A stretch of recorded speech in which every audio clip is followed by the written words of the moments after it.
Thank you for joining us on Ebru Africa this morning. I'm Cherotich Kenei. This is the On-Trend segment where we look at stories making way across the social media platform. Well, the 10 most trending topics are seen on my right, extreme right here.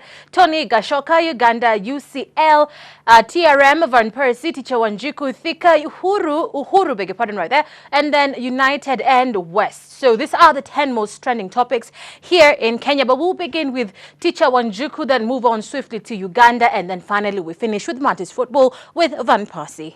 So we begin with Teacher Wanjiku. Now, Teacher Wanjiku is a comedian here in Kenya, and she first started out her acting in comedy gig as a comedian with the Churchill Show, a local comedy show here in Kenya. And so when she was there, she was able to build a fan base for herself. But now she has moved over to new beginnings with her own reality comedy show that is featured in Citizen, a local media house here in Kenya as well. But the response to her particular play, her particular comedy style in this particular show called Teacher Wanjiku is not gathering the ratings that people hoped that she would bring and deliver. They're saying the monotony will be too much for her to handle a 55-episode contract that she signed with that particular station. And a lot of people are not happy. They're saying that her jokes are becoming somewhat stale. They will not last. They are giving her a few, like 2-3 more episodes before she actually goes crawling back, if I may just quote what people are saying, back to the Churchill Show to ask for her slot back in that particular program. So a lot of this particular comments here in this particular wall page, a lot of them are negative comments in regards to what Teacher Wanjiku could deliver to the fan base in the comedy world. Now, very few are happy with her and are happy for her. We have here Mr. One, Dr. Makori, who says, be careful with the people you meet on the way up the ladder because they will help you on your way down. That is Teacher Wanjiku just over there being cautioned. We have here Dr. Makori still again saying, using Teacher Wanjiku and Tom and Jerry in the same sentence is grammatically wrong. I need Teacher Wanjiku's show is fake. Harry Tom, just to give you the fakeness to what people are calling her particular show. It's not gathering the fan that she was supposed to gather and the expectations that people had for her particular show. Other people are saying that she should merge with a local high school drama here in Kenya, comedy drama here in Kenya called Taidi High. So at least she will be able to deliver the funny beats that she's supposed to deliver as a teacher. Others are commenting on her grammar, the way she speaks and utters, reflecting her traditional roots. So a lot of people are really complaining. So just take a look at this whole particular wall. Let me not go through it for you because some of these comments are really hurtful and they're really telling out Kenyans in Twitter.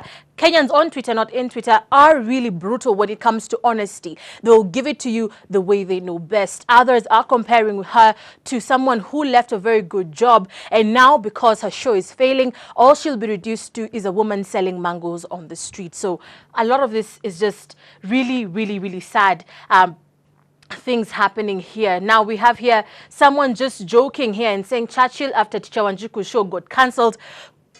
Churchill, the comedian, just dancing his heart out. So basically, just take a look at this whole particular page and you'll see exactly what Kenyans on Twitter are really saying about this particular show.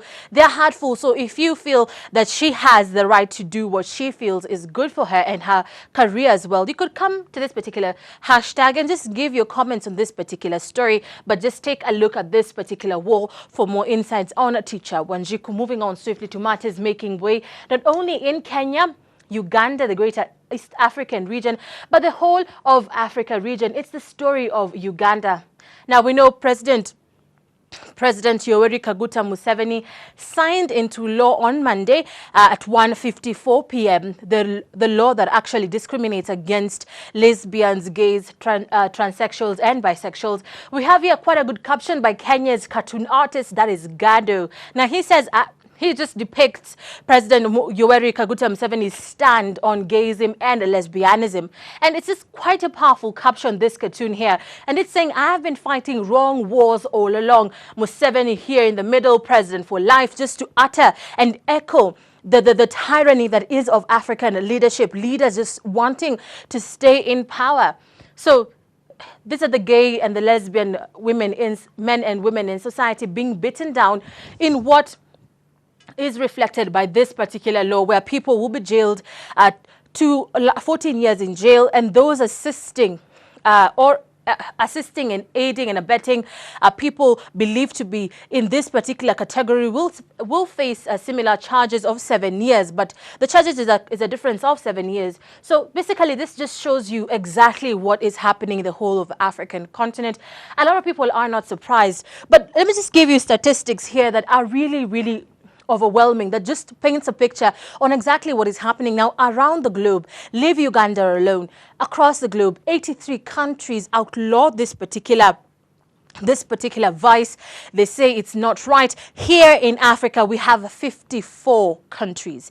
In Africa, we have 54. And out of 54 countries, 38 do not allow gayism in and around their borders and their regions, Kenya being one of them.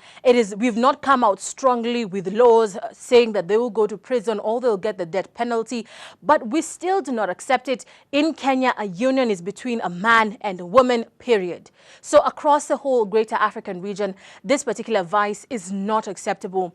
Others are signaling this particular, let me take you back to this particular tag for Uganda. Let me open it for you here. In this particular Uganda tag, people are saying indeed what they feel, and a lot of people are coming out to give out their comments on this particular story. We have the most developing story current now is that the World Bank has postponed its $90 million deal with Uganda. Now, this particular money was supposed to be used to refurbish 4 hospitals in Uganda, but now they're postponing that particular deal, awaiting and pending a review whether or not this particular law will hamper the development in Uganda, the particular development that was supposed to be in the healthcare system. This despite the Minister for Health coming out strongly and saying that regardless of your sexuality, as much as gayism is outlawed in Uganda, people will not be discriminated will not be discriminated by this particular law in the sense that they will not receive healthcare services. So even though as much as this is happening, people are coming out and saying, and let me just note this before I make that comment now, the World Bank is one quiet institution that has not been meddling in country affairs. It has been separate for such a long time in meddling with politics in individual countries, but now it's taking a stand. Others are making a joke, is the World Bank gay, so that they have the feel that they should protect the gay people. Others are saying that indeed if it is an institution that is respectable and is indeed one that needs to separate its duties from its commitment with the government and politics, there has to be that disparity between the two so that order is maintained. We have Ugandan leaders saying that indeed they don't care if whether or not really with the comments they are making, it comes out as if the leaders in Uganda don't care. Others are saying indeed with the aid, with the help they're getting from the Western world, Uganda has been living not by its means. So even though the governments of the world refuse to send in their aid, refuse to send in their help, then Uganda will learn how to live on its own means, by itself on its own means. And this thing will trickle back to Kenya during the Moi era. The former retired president, Daniel Arap Moi, who during his tenure, 10 years to be specific, Kenya lacked aid because the Western world believed that Kenya was not democratic, that its leader was a tyrant. So to just try and deter the president from continuing on with his other term and just to try and bring in a political swell up for people to call for change, the donors refused to give Kenya money for 10 years, and Kenya did survive. So Ugandans really, at the end of the day, they're trying, what President Kaguta Museveni is trying to say is, as much as the world is insisting on what Uganda should do, Uganda is a sovereign state and it will make its own choices, its own decisions. And one thing that we should note is that indeed the greater majority of Ugandans do not like the lesbian community. They do not tolerate this particular behavior. So it's actually even a boost to Mr. Kaguta Museveni in his run to the 2016 election. So a lot of people are seeing this as a political kind of tactic to ensure that he secures his position in the 2016 elections. We have the opposition leader, Bisajinge, just coming in and giving his comments and saying that this particular law goes against what Uganda stands for. But here are the tweets. We had the Red Pepper magazine issue out the top 200 homosexuals in Uganda. So a lot of people are not happy. You see here exposed the front page of Ugandan tabloid Red Pepper on February the 25th, 2014. A day after President Yoweri Kaguta Museveni signed the country's controversial anti-gay bill. The image was tweeted by leading Ugandan lesbian, gay, bisexual and transsexual activist Jacqueline Kasha. So here we are, other photos making way. This is the States. We're having from Uganda to the US, Bible Belt, the anti-gay road show rolls on. Neil MacDonald. So this is one particular person who's actually championing this particular situation. Echoes a lot of religious views in regards to homosexuality.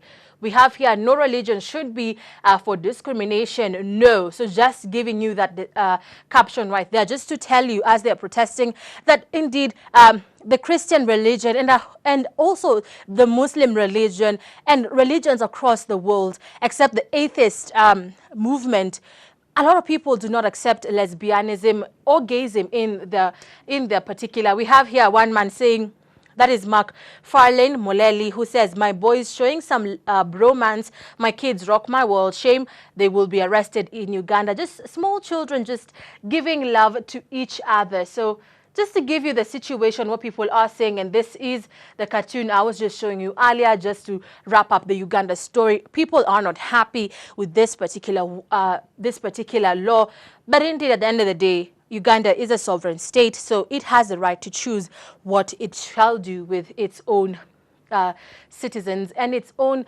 laws in the country. So that wraps up the Uganda on trend stories making way.